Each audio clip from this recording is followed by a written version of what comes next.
네, 오늘은 4월 1일 금요일입니다. 본문은 요한복음 14장 1절에서 14절이고요. 제목은 근심을 떠나 좀 믿으라. 여기 이제 좀이란 단어를 넣어서 좀 하나님의 그 주님의 안타까운 마음을 좀 뉘앙스를 넣어봤습니다. 근심을 떠나 좀 믿으라. 너희는 마음에 근심하지 말라. 하나님을 믿으니 또 나를 믿으라. 내 아버지 집에 거할 곳이 많도다. 그렇지 않으면 너희에게 일렀으리라. 내가 너희를 위하여 거처를 예비하러 가노니 가서 너희를 위하여 거처를 예비하면 내가 다시 와서 너희를 내게로 영접하여 나 있는 곳에 너희도 있게 하리라. 내가 어디로 가든지 그 길을 너희가 아느니라. 도마가 이르되 주여 주께서 어디로 가시는지 우리가 알지 못하거늘 그 길을 어찌 알겠사옵나이까. 예수께서 이르시되 내가 곧 길이요 진리요 생명이니 나로 말미암지 않고는 아버지께로 올 자가 없느니라. 너희가 나를 알았더라면 내 아버지도 알았으리로다. 이제부터는 너희가 그를 알았고 또 보았느니라. 빌립이 이르되 주여 아버지를 우리에게 보여주옵소서. 그리하면 족하겠나이다. 예수께서 이르시되 빌립아 내가 이렇게 오래 너희와 함께 있으되 내가 나를 알지 못하느냐. 나를 본 자는 아버지를 보았거늘 어찌하여 아버지를 보이라 하느냐. 내가 아버지 안에 거하고 아버지는 내 안에 계신 것을 너가 믿지 아니하느냐. 내가 너희에게 이르는 말은 스스로 하는 것이 아니라 아버지께서 내 안에 계셔서 그의 일을 하시는 것이라. 내가 아버지 안에 거하고 아버지께서 내 안에 계심을 믿으라. 그렇지 못하겠거든 행하는 그 일로 말미암아 나를 믿으라. 내가 진실로 진실로 너희에게 이르노니 나를 믿는 자는 내가 하는 일을 그도 할 것이요 또한 그보다 큰 일도 하리니 이는 내가 아버지께로 감이라. 너희가 내 이름으로 무엇을 구하든지 내가 행하리니 이는 아버지로 하여금 아들로 말미암아 영광을 받으시게 하려 함이라. 내 이름으로 무엇이든지 내게 구하면 내가 행하리라. 아멘. 네, 오늘 본문을 통해서 또 우리에게 말씀하시는 주님의 음성 듣기를 소망합니다. 이제 오늘부터 요한복음을 보게 됩니다. 요한복음 이제 14장부터 시작되는데요. 본문의 배경이나 이제 흐름을 잠깐 이해하고 본문을 보면 좋겠습니다. 이제 본문 이제 14장은 이제 세족식이 앞에 있었고, 그리고 최후의 만찬이 있었습니다. 그리고 최후의 만찬 하면서 가룟 유다가 예수님을 이제 배반하고 팔려고 밤에 나갔죠. 그리고 유다가 밤에 나갔고, 그리고 이제 예수님이 남겨진 제자들에게 예수님께서 이제 새 계명을 너희에게 주노라 하면서 정말 남겨진 제자들에게 꼭 하고 싶은 그 유언과도 같은 말씀을 하시죠. 고별 설교라고 할 수 있습니다. 고별 설교. 유언처럼 말씀하시는 건데, 그러면서 이제 베드로가 예수님을 부인하게 될 것까지도 이렇게 말씀하시죠. 자, 그러면서 이제 오늘 14장 본문으로 들어오는 것입니다. 그러니까 본문의 배경이나 흐름은 이제 예수님이 십자가 지시기 직전이라고 보시면 돼요. 예수님이 잡히시고 결박되어서 십자가로 나아가시는 바로 그 직전 밤이라고 할 수 있습니다. 어때요? 굉장히 분위기가 깔아앉고 참 이 근심이 되고 참 이 마음에 무거운 그런 눌림이 있는 그런 분위기라고 할 수 있겠습니다. 자, 이런 상황 속에서 마지막 주님의 가르침이 무엇이었는지 이제 그것을 이제 14장 본문을 통해서 알게 되는 거죠. 자, 이러한 배경이나 어떤 분위기 우리가 파악하고요. 이제 제자 훈련 하시는 분들을 위해서 제가 그 D형 큐티 그 프레임에 맞춰서 한번 해보려고 합니다. 앞으로 먼저 단락 구분을 해볼게요. 단락 구분하고 본문을 요약하자면 크게는 1절부터 7절 그리고 8절에서 14절까지 이렇게 두 번 나눌 수 있습니다. 이제 1절에서 7절은 예수님이 이제 떠나가심에 대한 그 의미, 그것에 대한 가르침을 얘기하시고 8절에서 14절은 예수님과 성부 하나님과의 관계가 어떤지 그리고 제자들의 그 기도에 응답하시겠다고 하는 약속 이런 내용이 이렇게 두 단락으로 나뉘어져 있습니다. 조금 더 쪼개면 1절에서 4절까지가 예수님의 가르침이고 그리고 5절부터 이제 7절까지가 예수님과 도마의 대화가 나옵니다. 그리고 이제 8절에서 이제 1절까지 예수님과 빌립의 대화가 나오고요. 그리고 이제 12절부터 마지막 14절까지는 기도 응답에 대한 가르침이라고 할 수 있겠습니다. 이렇게 단락 구분과 내용을 간단하게 요약을 했고요. 자, 이제 제일 어려워하는 게 이제 본문에 대한 그 연구와 묵상이에요. 이제 연구와 묵상할 때 제일 중요한 이제 질문이 뭐냐면 왜라는 질문이죠. 그리고 이런 단어들에 대한 문장에 대한 그 의미를 이제 사전을 찾아보면서 파악하는 게 중요합니다. 자, 먼저 마음에 근심하지 말라. 하나님을 믿으니 나를 믿으라. 자, 먼저 아실 것은 뭐냐면 이 동사, 이 믿으라. 이게 제가 말씀드렸지만 중요한 단어는 이제 동사일 때가 많다. 동사. 그리고 반복될 때가 많다. 그래서 오늘 본문을 보면 믿으라라고 하는 이 동사가 많이 반복돼요. 그래서 오늘 본문이 우리에게 주는 핵심 가르침은 믿으라는 거예요. 믿으라. 그러면 이제 뭘 믿어야 되는지 오늘 그 내용을 이제 잘 파악하면 오늘 본문을 제대로 묵상한 게 되겠습니다. 자, 먼저 왜라는 질문을 좀 던져보고 싶은데 마음에 근심하지 말라고 그러세요. 이런 질문을 왜 하고 계실까요? 이 말은 제자들이 근심하고 있기 때문에 근심하지 말라라고 말씀하고 계시는 거죠. 그러면 제자들은 왜 근심하고 있었을까요? 제자들이 근심하는 이유는 뭐 좀 복합적일 수 있지만 주님이 떠나가신다고 말씀하시는 거고 또 제자들이 자기를 버리고 특별히 베드로는 뭐 3번이나 나를 부인할 것이다 뭐 이렇게 말씀하시니까 제자들은 떠나신다고 하시는 주님의 말씀, 뭐 베드로가 부인할 거라는 말씀 이런 것들이 너무너무 이렇게 이해가 안 되고 다 그것이 깨달아지지 않는 거죠. 그리고 떠나신다고 하니까 얼마나 그 마음에 이렇게 좀 당황스럽겠습니까? 그러니까 내가 원하는 예수는 어떤 예수냐면 이제 로마를 박살내고 그렇게 이스라엘이라고 한 나라를 이렇게 일으키는 다윗과 같은 강력한 나라를 세우는 그런 영웅을 원했는데 그런 영웅이 아니라 내가 원하는 그 예수가 아니라 이제 죽으러 가시고 뭐 제자들은 또 그 예수님을 배반한다고 하시고 너희들은 실패할 거라고 하시고 이런 이야기들은 우리가 이 제자들이 듣고 싶었던 이야기들이 아니죠. 그러니까 어떻게 돼요? 근심하게 됩니다. 여러분 우리가 신앙생활하면서 참 중요한 이야기예요.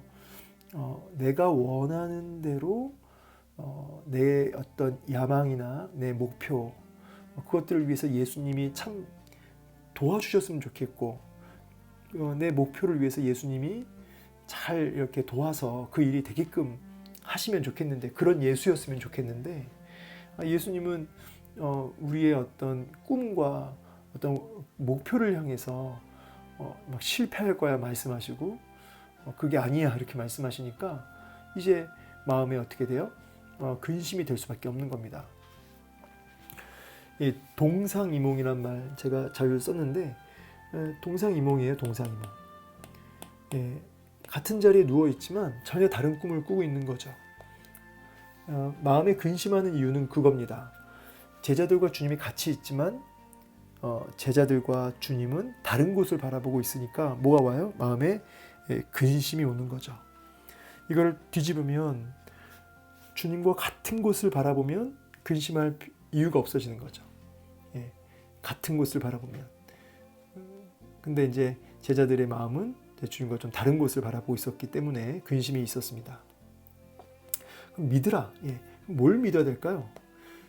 근심이 아니라 믿음으로 나아가라고 하시는데 그럼 믿음이라고 하면 뭘 믿으라는 거죠? 믿으라의 내용이 뭐예요? 먼저 거처를 예비하러 간다는 걸 믿으라는 거죠. 첫 번째, 거처를 예비하러 간다. 그걸 믿어라. 그리고 나 있는 곳에 너희도 있게 하리라. 그걸 믿으라는 거죠. 그리고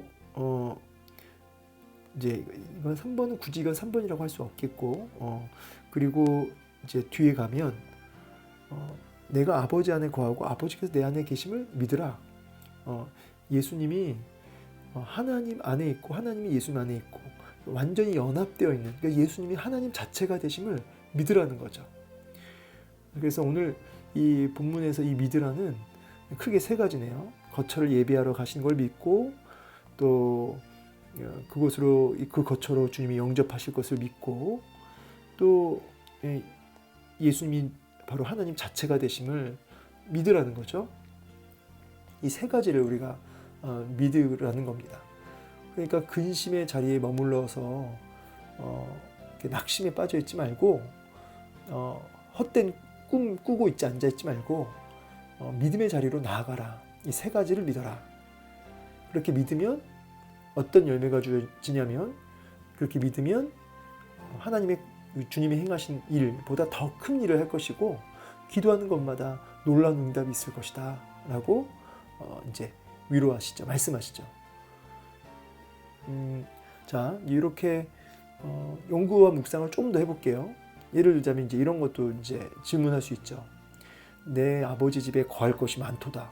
이 거할 곳이 뭘 얘기하는 걸까요? 아버지 집. 그러니까 딱 보면 이제 당장 들어오는 건 이제 천국이죠.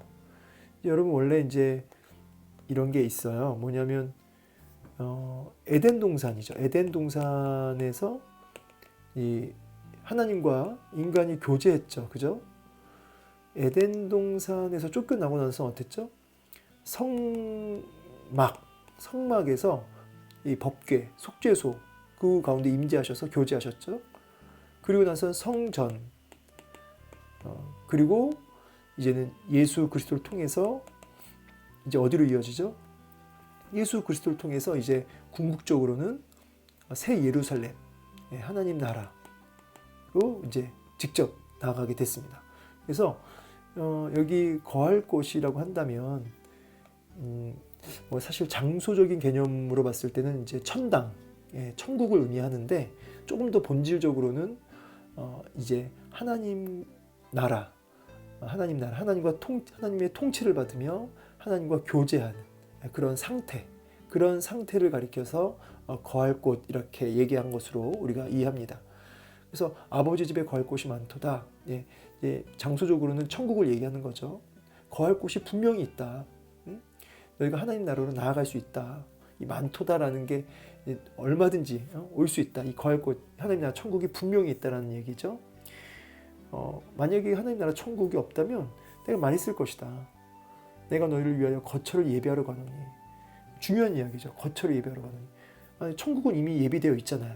근데 그 거처를 주님이 예비하러 간대요. 이 말은 참 중요한 이야기인데, 주님이 지금 어디로 가시냐면 십자가 지러 가시는 거예요. 예수님이 십자가에 죽으셔야 하나님과 우리 사이가 이렇게 죄와 사망의 벽으로 막혀 있잖아요. 그러니까 이 거할 곳, 하나님 아버지 품이 거할 곳인데, 이 하나님의 이 품에, 이 거할 곳에 가려고 하는데 이 죄와 사망의 벽이 막고 있지 않습니까? 그런데 우리 예수님이 십자가에 못 박혀 죽으심으로 거처를 예비하시는 거죠.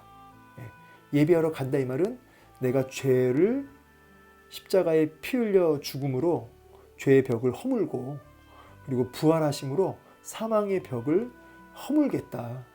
그래서 거처를 예비하러 간다 이 말은 내가 너희들 하나님 품으로 갈 수 있도록 길 내겠다 이 뜻이에요. 길 내겠다. 십자가로 길 내겠다. 십자가에서 죄라는 벽을 허물고 부활로 사망의 벽을 허물어서 길 내겠다. 그거를 이제 거처를 예비하러 가노니 이렇게 표현하신 거죠. 가서 너희를 위하여 거처를 예비하면 내가 다시 와서 너희를 내게로 영접하여 나 있는 곳에 너희도 있게 하리라. 그래서 이제 나 있는 곳, 이제 하나님 아버지 품이죠. 하나님 나라, 그곳으로 너희를 있게 하리라. 천국으로 이끌어 가리라. 이 다시 와서는 이제 1차적으로는 우리 성령님께서, 예수 그리스도의 영이신 성령님께서 우리 안에 내주하시고, 또 주님이 이제 궁극적으로는 재림하셔서 우리를 이렇게 천국으로 이끌어 가시는 그 부분을 다 포괄한다고 볼 수 있습니다. 성령님과 또 재림, 다시 와서 우리를 천국으로 이끌어 가시겠다 이렇게 말씀하시죠. 그 길을 너희가 안다 이 말은 그 길이 누구예요? 예수님이죠. 이 길, 나를 안다는 거죠. 나를 너희가 알지 않느냐. 나를 통해서 너희가 갈 수 있다는 거죠. 내가 어디로 갔는지 그 길을 너희가 아느니라. 예수님을 통해서 바로 하나님 나라로 가는다는 그것을 너희가 안다. 근데 도마는 몰라요, 주님. 이렇게 얘기하죠. 우리가 그 길이 어딘지, 주님이 어디 가신지 어떻게 합니까? 사실 예수님을 통해서 하나님 품으로 가는 그것을 너희가 안다라고 얘기한 건데, 예수를 알면 너희가 하나님께로 나아간다는 얘기인데, 그 얘기를 이제 못 알아듣고 진짜 어떤 그 육안으로 보이는 어떤 도로를 얘기하는 걸로 이제 육안으로 이해하니까 못 알아듣는 거죠. 그러면서 예수님이 못 알아들으니까 진짜 무슨 도로 얘기하는 게 아니고 날 두고 한 얘기 아니야. 날 두고 내가 곧 길이요 진리요 생명이니 나로 말미암지 않고는 아버지께로 올 자가 없다. 내가 곧 길이요 진리요 생명이니 나로 말미암지 않고는 아버지 품으로 갈 수 없다. 거할 곳 거쳐 가려면 나라는 길, 예수라는 길, 십자가라는 그 길, 그 길로만 가야 된다. 다른 길은 없다. 아버지께 올 자가 없다. 이렇게 말씀하시는 거죠. 도마가 못 알아들으니까, 자꾸 육적으로 이해하니까. 그러니까 너희가 나를 알았더라면, 길 대신 예수를 알고 있으면 너희가 하나님 아버지도 알았으리로다. 이제 그 이유가 뭐예요? 예수님 안에 하나님, 성부 하나님 계시고 하나님 안에 예수님이 계시기 때문에, 완전히 연합되어 있기 때문에 아는 거다. 그러니까 빌립이 보여달라는 거죠. 그러면 하나님 보여주세요. 이런 질문을 왜 했을까요? 이제 일단 믿으라고 말씀하셨잖아요, 주님이. 예수님을 믿으라. 그러니까 증거를, 좀 더 확실한 증거를 빌립이 요구하는 거죠. 예수님 그러면 믿을 만한, 예수님이 말씀하신 대로 거처를 예비하고 예수님이 우리를 이끌어 가신다고 했는데 그럼 증거를 보여주세요. 믿을 만한 증거를 보여주세요. 그걸로 그 증거가 뭐냐면 성부 하나님 보여달라는 거죠. 그러니까 주님이 답답해가지고 빌립아 내가 오랫동안 너희와 함께 하면서 너희가 나를 알지 못하느냐.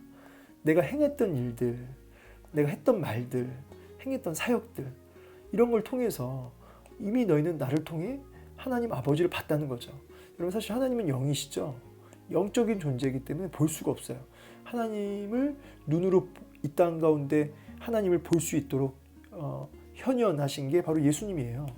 예수를 본 게 곧 하나님을 본 거죠. 자, 그래서 내가 했던 말과 모든 사역을 통해서 하나님을 보지 않았느냐. 그러면서 나와 아버지가 하나님을 믿으라. 예수님이 믿으라고 하는 내용의 마지막이 뭐예요? 예수님이 바로 참 하나님이심을 믿으라는 거죠. 예수님의 그 사역을 믿으라는 거죠. 믿으라 계속 강조하고 있습니다. 그리고 이렇게 믿을 때 내가 하는 일도 그도 할 것이고 그 더 큰 일도 한다는 거죠. 여기서 말하는 일이 뭐냐면 예수님이 이 땅에서 하신 놀라운 초자연적인 역사들을 베푸셨죠. 실제로 제자들이 놀라운 이적들을 베풀어요. 근데 이 일이라고 하는 거는 조금 더 직접적으로 이렇게 정리해서 얘기하자면 안식 주는 일이거든요. 안식 주는 일. 죄와 사망의 권세에서 안식을, 구원을 주는 그 일이 주님이 하신 일이죠. 그럼 제자들도 그렇고 오늘 교회도 마찬가지고 우리도 이 일을 하기 위해 있는 거고, 우리도 이 큰 일, 우리도 죄와 사망의 권세에 붙들려는 이들에게 참된 안식을 주는 그 놀라운 큰 일을 우리도, 제자들도, 성도들도 할 수 있다는 거죠. 그러면서 말씀하시기를, 이제 주님은 가시니까, 이 말은 이제 우리를 이 땅에 남겨두면서 홀로 있게 하지 않고 우리 안에도 동일하게 예수님이 우리 안에 거하셔서 찾아오셔서 우리와 함께 하셔서 놀라운 일을, 큰 일을 감당할 수 있도록 하시겠다는 거죠. 내버려 두지 않겠다는 겁니다. 너희가 내 이름으로 무엇이든지 구하면 내가 행한다. 이렇게 얘기하니까 이것만 탁 잘라가지고 말이죠. 진짜 이것만 탁 잘라가지고 이 구절만, 예수의 이름으로 구하면, 우리가 무엇이든지 구하면 다 응답받는다. 이렇게 얘기하면 그거는 이제 문맥을 완전히 무시한 거죠. 이 말은 우리가 예수 그리스도 안에 거하고 주님이 내 안에 거하면 어떻게 되죠? 주님의 뜻이 이루어지이다. 그러니까 여러분 우리가 여기 무엇을 구하든지가 뭐 내 욕심, 사업 잘 되게 해주세요. 자녀 좋은 대학 가게 해주세요. 좋은 남자 만나게 해주세요. 이런 게 아니고요. 하나님의 뜻을 구하게 된다고요. 그래서 무엇을 구하든지가 뭐냐면 하나님의 뜻을 구하는 이제 그 부분을 이야기하는 겁니다. 내 이름으로 구한다는 게 결국은 예수님의 뜻을 붙들고 그 예수님의 뜻이 내 뜻이 되어서 그것을 구할 때마다 예수님이 그것을 응답하시고 그리고 그것을 통해 하나님 아버지 영광 받으신다는 거예요. 내가 행하리라. 자, 말씀을 이제 이렇게 연구와 묵상까지 하면서 이제 느낀 점이 뭐예요, 여러분? 어떤 걸 느끼십니까? 참 오늘 본문을 통해서 이 믿으라 하는데 근심하는 이 믿지 못하고 근심하는 제자들의 그 모습 보면서 저도 이 회개가 되는 것이 저도 목사지만 참 이렇게 두려운 게 많습니다. 저 어떤 미래에 대한 것도 있고 또 건강에 대한 또 그리고 가정에 대한 뭐 자녀에 대한 부모님에 대한 여러 가지 근심거리들이 많죠.